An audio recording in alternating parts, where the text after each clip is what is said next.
मध्य प्रदेश के मुख्यमंत्री डॉक्टर मोहन यादव ने आज रीवा जिले के गुड़ विधानसभा स्थित भैरव पहाड़ी पर बने भैरव लोक का भव्य लोकार्पण किया। इस अवसर पर मुख्यमंत्री ने सनातन धर्म की अद्भुत परंपराओं और आस्था पर प्रकाश डालते हुए कहा कि हालांकि ब्रह्मा, विष्णु और महेश को 3 देवों के रूप में जाना जाता है, लेकिन भगवान शिव और भगवान विष्णु एक दूसरे के परम भक्त हैं। मुख्यमंत्री ने अपने संबोधन में कहा कि प्रधानमंत्री नरेंद्र मोदी के नेतृत्व में अयोध्या में भव्य राम मंदिर का निर्माण कराया गया है, जो सनातन संस्कृति की आस्था का प्रतीक है। उन्होंने कहा कि उनकी सरकार और पार्टी लगातार सनातन धर्म की परंपराओं, मान्यताओं और सांस्कृतिक विरासत के संरक्षण के लिए कार्य कर रही है। इस दौरान मुख्यमंत्री ने अयोध्या मंदिर निर्माण को लेकर विपक्ष पर भी जमकर निशाना साधा। और मैं निवेदन करूंगा कि अंतर्गत प्रबंधक कुमार तिवारी बाबा भैरव नाथ की प्रतिमा स्वाभिकारी जोरदार तालियां बजाकर अभिनंदन करें। और साथ ही साथ राधा कृष्ण की मूर्ति स्वामी जाएगी गुणवासियों की तरफ से माननीय मुख्यमंत्री महोदय को। गौ माता बरगद के वृक्ष के तले और साथ ही साथ वृंदावन गांव की परिकल्पना जो माननीय मुख्यमंत्री महोदय ने की है, उसी के किसान कल्याण वर्ष मना रहे हैं। किसानों की समृद्धि के लिए फूल, फल, सब्जी, मत्स्य उत्पादन, दूध उत्पादन, अद्भुत माया। हमारे लिए तो 2 देवता जिनके लिए पूरी सृष्टि आमतौर पर ब्रह्मा, विष्णु, महेश को मानते हैं, लेकिन ब्रह्मा जी थोड़ा सा इतर हो जाए तो शिवाय नमः, विष्णुवे नमः, शिवाय नमः, विष्णुवे नमः। ये 2 देवता इसमें एक दूसरे के प्रति भी आदर, श्रद्धा, भक्ति एक दूसरे की भी करते। भगवान महाकाल के दर्शन करो तो जब तक आप साक्षी गोपाल के दर्शन नहीं करो तब तक भगवान महाकाल का आशीर्वाद नहीं मिलता। क्या अद्भुत हमारे देवताओं का इतिहास है। बोले गोपाल कृष्ण भगवान की, महाकाल महाराज की। महाकाल के अपनी जटाओं के एक बाल से काल के काल महाकाल के बटुक भैरव की उत्पत्ति जिस प्रकार से हुई, वो दौर है या आज का दौर है। दुनिया में कई संस्कृति आई और कई गए, यूनान, मिस्र, रोम सब मिट गए, लेकिन कुछ बात है कि हस्ती मिटती नहीं हमारी।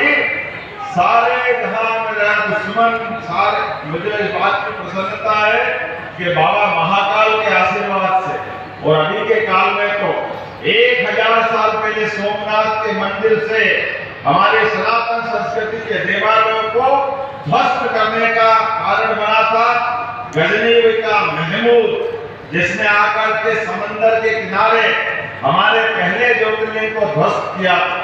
लेकिन उस दिन का दिन है या 75 साल पहले हमारी संस्कृति के उस दौर के, उस काल के नेता उप प्रधानमंत्री तत्कालीन सरदार वल्लभ भाई पटेल, जिनके नेतृत्व में फिर सोमनाथ का मंदिर उज्जवल भवल आकाश से बात करते हुए फिर सीना ठोक के खड़ा हुआ है। बोलिए बाबा सोमनाथ महाराज की।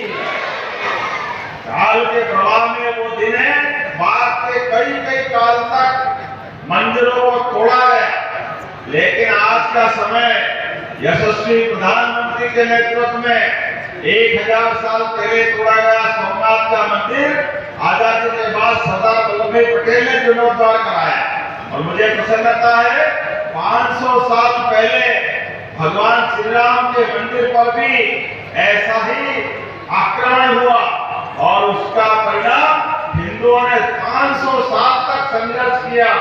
हमें इस बात की प्रसन्नता है यशस्वी प्रधानमंत्री के आशीर्वाद से भगवान राम का धाम भी आनंद से जगमगा रहा है। जय श्री राम।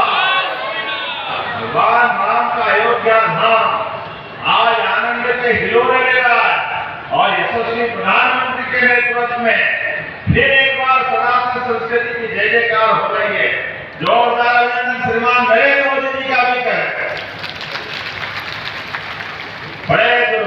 साथ कहना पड़ेगा, कांग्रेस के लोगों ने भगवान राम उनके भी अयोध्या में जन्म स्थान के प्रमाण मांगे गए और उनके इस चलते मुकदमे में कांग्रेस के बड़े बड़े नेताओं ने शपथ पत्र दिए, बड़े बड़े वकील कपिल सिब्बल से लेकर सब लोग खड़े हुए। कहां पैदा हुए भगवान राम, कहां उनका प्रमाण है? अब बताओ, त्रेता युग के महाराज विराट प्रभु रामचंद्र जो जन जन के मन में बसे हैं, उनका प्रमाण भी इनको चाहिए था। वो तो धन्यवाद है सुप्रीम कोर्ट का, और सुप्रीम कोर्ट ने अपने विस्तृत फैसले में एक मत होकर के भगवान राम के धाम का प्रमाण भी दिया और भगवान के मंदिर का मार्ग भी प्रशस्त किया। जोरदार अभिनंदन न्यायालय के लिए भी करें। और भगवान राम के जन्म स्थान का फैसला जन जन के दिलों पर छूने वाला फैसला, क्या हिंदू क्या मुसलमान सबको साथ लेकर पूरे देश के सामने अगर मंदिर बनने का इतिहास हुआ तो मुझे इस बात की प्रसन्नता यशस्वी प्रधानमंत्री के माध्यम से हुआ है। जोरदार अभिनंदन प्रधानमंत्री के करें।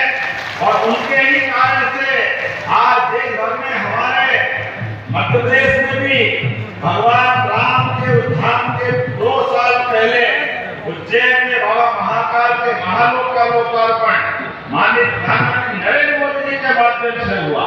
और आपके चित्रकूट धाम, उज्जैन का सांदीपनि आश्रम, ओरछा, मैहर की माता जी, 13 लोग सभी देवस्थान आनंद में झूम रहे हैं। ये है भारतीय जनता पार्टी। आज काल भैरव में उस काम में हमारे साथ आशीर्वाद बरसा रहे हैं। जोरदार अभिनंदन करें इस भाव के लिए भी।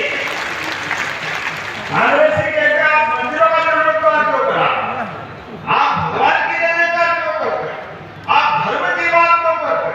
ये कांग्रेस से पूछना चाहता, अरे हम धर्म की नहीं करेंगे तो किसकी करेंगे?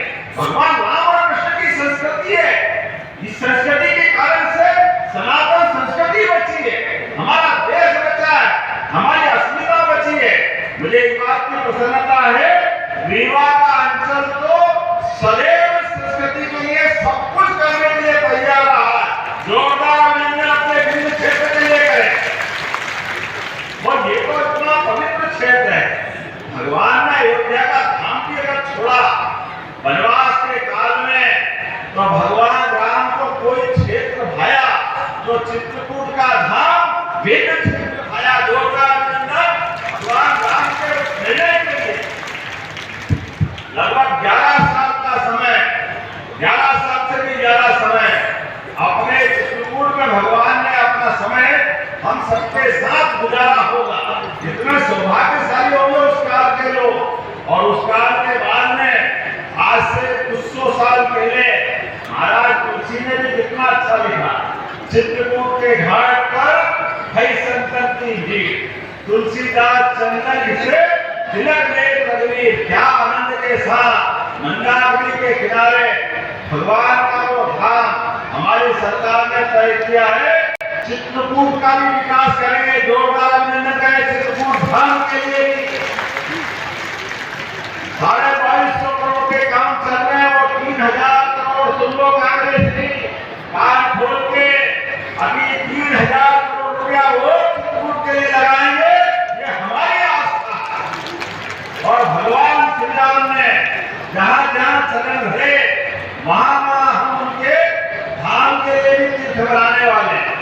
ये लाल जी गहनाएं बैठी भगवान राम के काल में, भगवान कृष्ण के काल में हमारे यहाँ सबको सर्वे भवन्तु सुखिनः, सर्वे सन्तु निरामया, सबके सुख की कामना करते, इसलिए किसी को कष्ट नहीं होना चाहिए।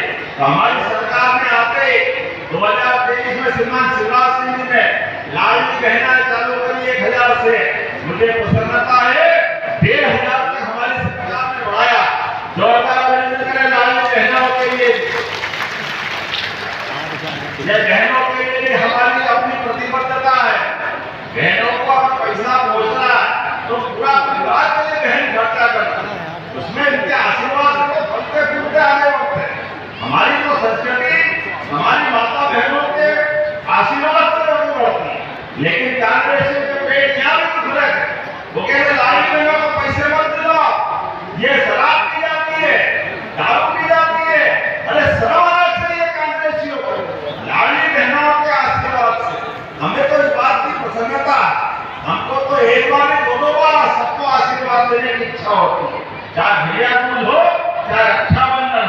हमारी बहनों के लिए तो भाई थोड़ा बड़ा चला और बहनें भी अपने दोनों परिवार के लिए ससुराल पक्ष भी और मायका भी दोनों पक्ष से सबके भले की कामना करती है।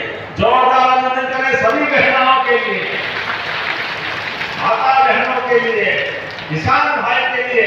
किसान सम्मान निधि भी हमारी सरकार माननीय यशस्वी प्रधानमंत्री के माध्यम से 6,000 रुपया माननीय प्रधानमंत्री नरेंद्र मोदी जी ने और 6,000 रुपया महीना हमारी सरकार के द्वारा किसान हाथ को मेहनत करता, अपने खून पसीने को एक करके सबके अन्न के भंडार भरता। लेकिन जब मैं आपके सामने भाषण दे रहा हूँ तो यहाँ पर कुछ मांगे मेरे सामने रखी है। आपने कहा कि हमारे इस स्थान गुड़ में सामुदायिक स्वास्थ्य केंद्र में पोस्टमार्टम का भवन निर्माण कराना मांगा है। मुझे लगता है दूसरे हमारे माननीय विधायक ने जोरदार में बनाने की घोषणा करता हूँ। आपने कहा सामुदायिक स्वास्थ्य केंद्र गोविंदगढ़ में एक्सरे मशीन और यहाँ भी पीएम करने के लिए भवन चाहिए। देना है क्या? ताली वाली बता के बताओ, देना है क्या? तो मैं देने की घोषणा करता हूँ। आपने कहा भैरव बाबा के पास, ये तो बहुत अच्छा काम कर रहे हैं युवाओं के रोजगार के लिए इंडस्ट्रियल एरिया मांगा तो 100 एकड़ का नया भूखंड का पूरा इलाका आपने बनाने की बात कही। अरे हमारे बच्चे पढ़े लिखे आगे बढ़े और यही काम धंधा करे और प्रदेश को आगे बढ़ाए, देश को आगे बढ़ाए। इसके लिए इंडस्ट्रियल एरिया बनाने की घोषणा करता हूँ। जोरदार अभिनंदन करें हमारे युवाओं के लिए। ऐसी कई सारी बातें मैं कर सकता हूँ, लेकिन अभी हमारे देवस्थान के लिए भी माननीय विधायक जी ने कुछ मांगा। देना है तो मेरा ताली वाली बजा के बताना, देना कि नहीं देना। अभी तो मैंने बोले ही इसके लिए ताली बजी। हमारे बड़े अच्छे प्रेम के संबंध है, लेकिन क्या करूं, आपका सबका प्रेम मेरी भी जनकपुरी रीवा, इसलिए इसका आनंद अलग प्रकार का। भैरवनाथ प्रांगण में आपने कहा रेड स्टोन की मॉडलिंग कार्य के लिए, क्या क्लेडिंग और मॉडलिंग कार्य के लिए 2 करोड़ की आवश्यकता। देना है क्या? देवस्थान के लिए ये 2 करोड़ की राशि दी जाती है। आपने कहा भैरव सरोवर के लिए 20 करोड़ की राशि चाहिए। इसका एस्टीमेट बनवाया कलेक्टर कहाँ है? बनवाया एस्टीमेट अंदाज से तो सरोवर बना ज्यादा हुआ तो जितना ज्यादा होगा तो देंगे। जोरदार भैरव स्थान के लिए सरोवर बने, ये तो होना ही चाहिए। आपने कहा पुलिस चौकी की स्थापना और भवन निर्माण दोनों चाहिए। बनाना है क्या पुलिस चौकी की? तो बनाने की घोषणा करते हैं। तीर्थयात्रियों के लिए विश्राम गृह, वो तो बतिया के बनाना है। सामुदायिक, हाँ वो चाहिए। संभाला एक सरकार के जलते हो, चलिए कोई बात नहीं, बनाने की घोषणा करता हूँ। जोरदार अभिनंदन करें। नेचुरल हैबिटेट, गायों के लिए गौशाला बनाना, ये तो हमारी आपकी सबकी आत्मा के साथ होना चाहिए। बोले गौ माता की, बिल्कुल बनेगी, जरूर बनेगी। मैदान का समतलीकरण, बहुत सारे काम, जो आप अच्छे कामों की लिस्ट लाओगे और भी सारी बातें देने के लिए हमारी सरकार तैयार रहेगी। लेकिन आज का दिन तो वास्तव में अद्भुत है। मेरी अपनी ओर से आज के इस अवसर पर 2 सड़कों का लोकार्पण भी है और साथ ही साथ मंदिर के नए भवन का भी लोकार्पण। मैं ये सारे कामों का लगभग 17.5 करोड़ के इन कामों का, जिसके माध्यम से यहाँ पर ये इतने सालों को कौन पड़ेगा। चलो जोरदार ताली बजाओ। सारे निर्माण कार्यों के लोकार्पण भूमि पूजन की घोषणा करता हूँ और उम्मीद करता हूँ हमारा और आपका प्रेम ये बराबर मिलता रहेगा और हमारी सरकार के साथ लगातार कदम से कदम मिला करके विकास के नए कीर्तिमान बनाते रहेंगे।